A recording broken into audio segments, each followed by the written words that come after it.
Dans un programme dense, en réalité, les championnats de France marqueront la fin d'un long week-end qui va démarrer le jeudi soir, le 10 septembre, avec une assemblée générale statutaire le 11, que nous devions tenir au mois d'avril et malheureusement qui a été reportée.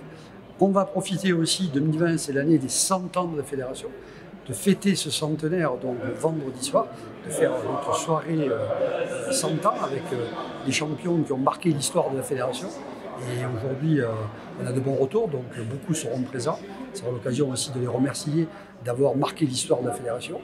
Et puis, le samedi matin, il y aura à l'Assemblée générale justement des anciens internationaux qui se déroule chaque année et qui se déroulera dans les locaux du département d'ailleurs.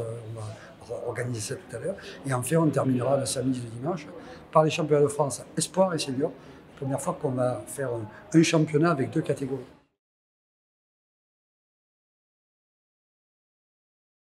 Oui, c'est ce qui va être, je crois que ça va vraiment marquer le centenaire de la Fédé, qu'on aura nos champions qui ont marqué l'histoire, la nouvelle génération à travers les espoirs, et la génération actuelle, celle qui préparait les Jeux de Tokyo, et qui continue d'ailleurs à les préparer pour 2021.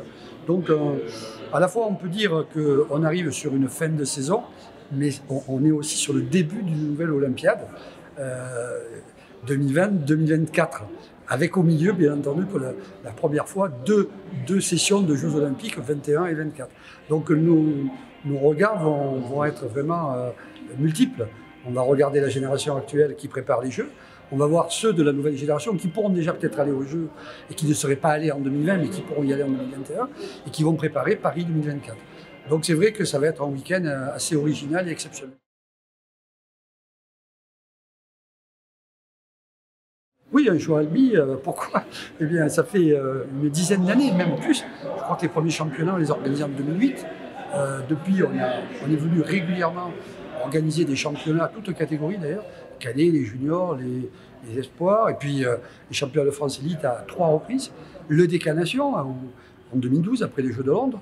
Il y a un club support performant, il y a des conditions d'accueil extraordinaires, un stade qui a une jauge de 8000 personnes, qui correspond à une bonne jauge d'athlétisme.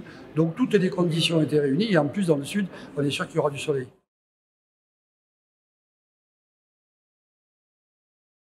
Eh bien, écoutez, ils sont invités à venir nous rejoindre et à profiter d'ailleurs de ce long week-end pour côtoyer les champions qu'ils ont fait rêver à la télévision.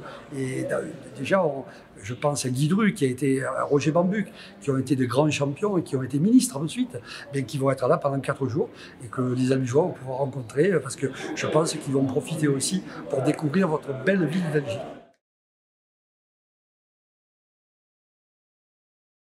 C'est ça, ça sera l'occasion aussi de découvrir que l'athlétisme, c'est la performance avec toute la diversité des disciplines, mais c'est aussi une pratique que tout le monde peut faire à travers la course à pied, le running, la marche nordique. Donc, vous savez, j'ai l'habitude de dire que l'athlétisme se conjugue avec 4 verbes: courir, marcher, sauter, lancer. Tous les gestes de la vie actuelle, on les retrouve dans ces 4 verbes et dans la pratique de l'athlétisme.